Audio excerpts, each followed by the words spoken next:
Oh hey, and welcome to another episode of The Blue Wizard Bakes. I'm Joe the Blue Wizard. Tell me, has this ever happened to you?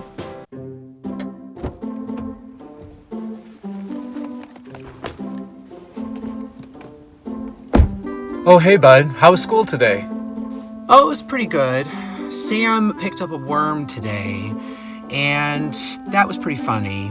And then he took and threw it at Mrs. Tocola's, which was also pretty funny.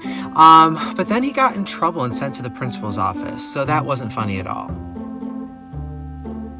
So, did you learn anything in school? Well, I learned not to throw worms at people.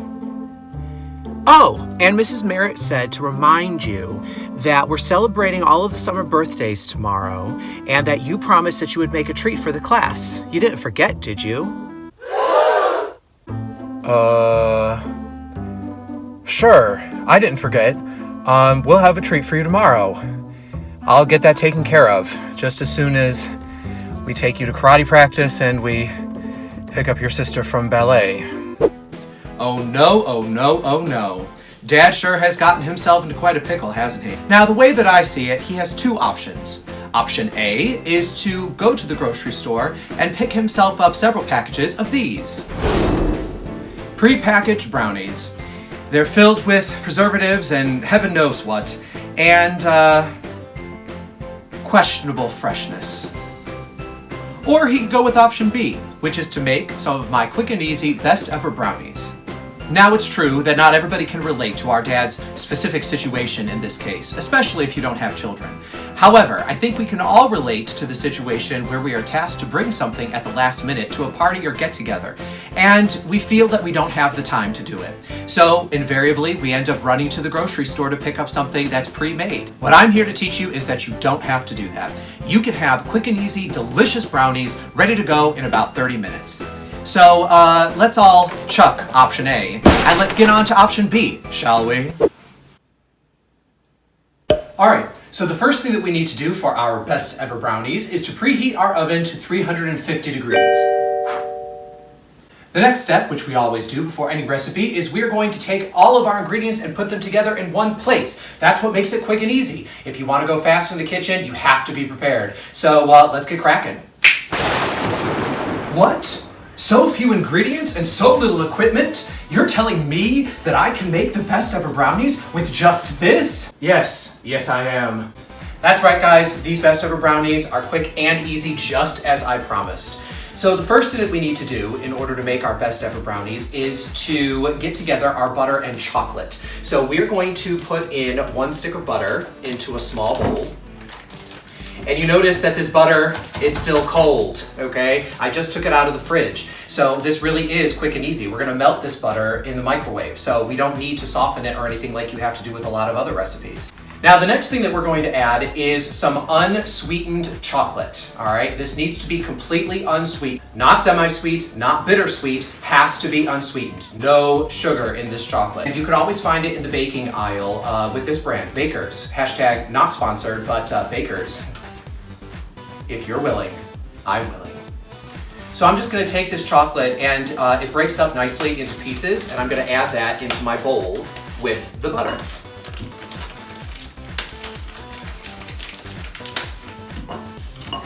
All right, now we're gonna take and melt the butter and the chocolate together in the microwave. In my microwave, it takes about 2 minutes on high, and then I stir it every 30 seconds just to make sure that nothing burns or bubbles up or boils over. But in your microwave, it might be a little bit different. So just make sure you keep an eye on it in the microwave to make sure that it doesn't bubble over or the chocolate doesn't burn. So that's the chocolate and butter melted. All right, you wanna, again, keep that in the microwave for about 2 minutes in order to make sure that your butter and chocolate are melted together completely. And again, that was 1 stick of butter and 4 ounces of unsweetened chocolate. Which, by the way, unsweetened chocolate, because it has no sugar in it, means that it's probably not the best chocolate to wake up in the middle of the night craving chocolate and then go to take a bite out of. It doesn't really taste very good.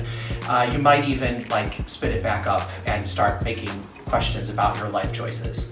Of course, I speak hypothetically, not from actual experience. All right, so the next step is going to be our eggs. So we're going to whisk together 4 eggs into a large bowl.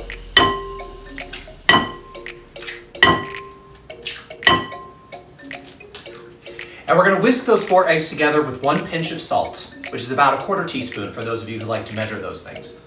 Take a whisk and just mix them all together. All right, the next thing that we're gonna add is 2 cups of sugar into the mix. This is where all the sugar that we don't get from the chocolate is going to go into. And this is another thing that you want to whisk together a lot.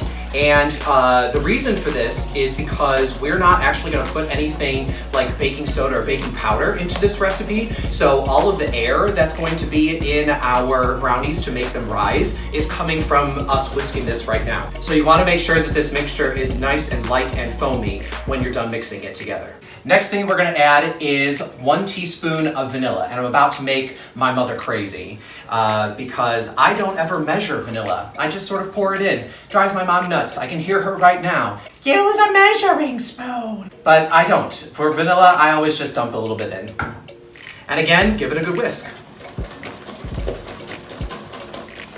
All right, so that's the egg mixture put together with the sugar and our salt and our vanilla. Oh, and by the way, if you ever want to know the measurements and the exact recipe for all of the recipes that I do, they're always in the description box right below this video. So the next thing we have to do is take and add in our chocolate and butter. So we dump that in. And once again, we're gonna go at it with our whisk. Perfect, nice and mixed together. Now, one of the last ingredients that we need to add into our mix is going to be 1 cup of flour. So I'm gonna dump that in, sprinkle it sort of over the top of the mixture. So instead of whisking this in, because flour, when you whisk it together, gets a little bit tough, we're actually gonna use a spatula and fold this in, just like this.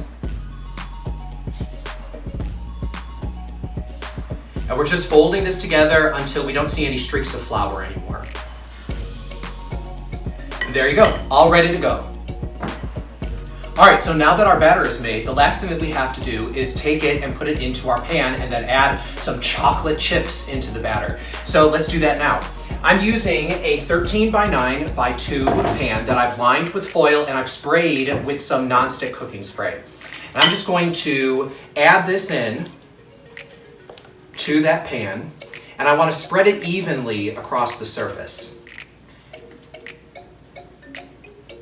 And you'll notice how light and airy the batter is. Lot of little bubbles. That's good, because that's gonna help the brownies to rise in the oven. So now it's time to add on our chocolate chips. You need to use 1/2 cup of chocolate chips, and you could use any kind of chocolate chips that you like. I'm using semi-sweet here, but you could use dark chocolate, you could use milk chocolate, you could use some of those like butterscotch things. You could even use white chocolate. Wait. White chocolate. You know, that sounds really good. Hold on a second. There we go. My motto is, whenever you're presented with a difficult choice, you might as well choose both. So, I'm gonna make 1 batch that has our semi-sweet chocolate chips and then 1 batch that has white chocolate chips in it, just to see how it tastes. So again, we wanna spread those evenly over the top. There's 1 done.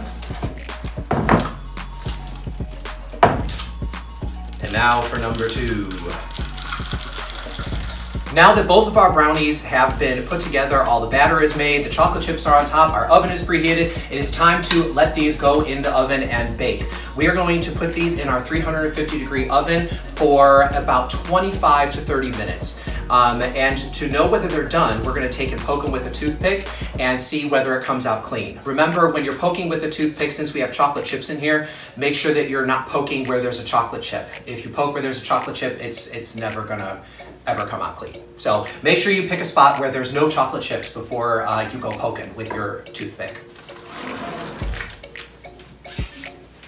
So while those are baking, I just wanted to take the time to say thank you to everybody out there who's watching. It truly makes me so happy that I can share my hobby with you. I also wanted to say a special thank you to all of you who have sent in pictures of you trying the recipes that I've shared already. It really makes me very, very happy to know that you guys are out there trying out these things that I'm showing you guys. If you want to share pictures with me of you trying this recipe or any other recipe that I've shared with you already, then please hit me up on one of my social medias. I'm on both Instagram and Twitter at the handle @JoeTheBlueWhiz.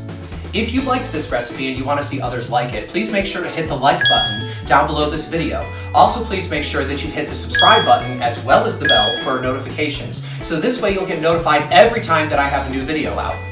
Though these brownies are delicious just the way they are, I am aware, of course, that these are a basic brownie recipe.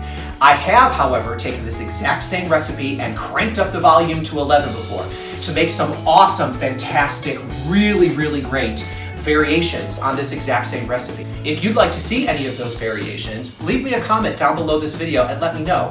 If you'd like to see any other type of recipe from me, also put that in the comments. I love to read your comments and answer your questions, and I'm totally open to new ideas and trying new things, so just let me know.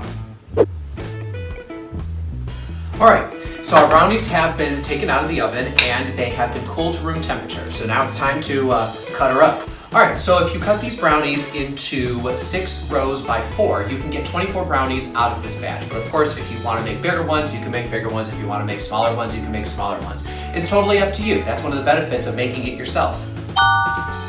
Alright, and now of course it's time for the taste test. I'm going to take a piece off the corner, and you can see delicious. Yum. They look nice and ooey and gooey, soft.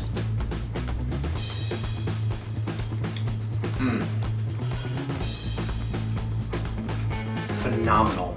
They have tons of chocolate flavor, and I like the variation of adding in the white chocolate chips instead of the semi-sweet. Well, there you have it, guys. My recipe for quick and easy best ever brownies. It just goes to show you that you don't have to spend a lot of time or have a really complicated recipe in order to make delicious tasting baked goods. I hope that you guys will grab the recipe from the description box below and make them for your family and friends, because I know that they're going to like them just as much as mine do. Well, that's all we have time for here on the Blue Wizard Bakes. Remember, you don't have to be a professional chef or even a wizard in order to make magic in the kitchen. Actually, I'm just gonna grab one for the road, you know. Maybe 2 for the road, okay? You know what, I might just grab the whole pie.